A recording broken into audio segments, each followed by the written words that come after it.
When should I not use WD-40? Looks like WD-40 can be used for lubricating just about any metal parts.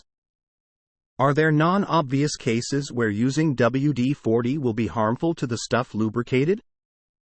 Question from user Sharptooth at Stack Exchange. Answer: Firearms. You should never use WD-40 to clean or maintain firearms. Drive chains of any type. Because WD-40 isn't a lubricant, it really will not work well on drive chains of any type. Gears of any type. WD-40 doesn't have enough lubrication effect to be useful on any type of gearing. Only specified gear lubricants should be used. Locks. Use powdered graphite or silicone spray instead. Answer from user Nevada Exile at Stack Exchange.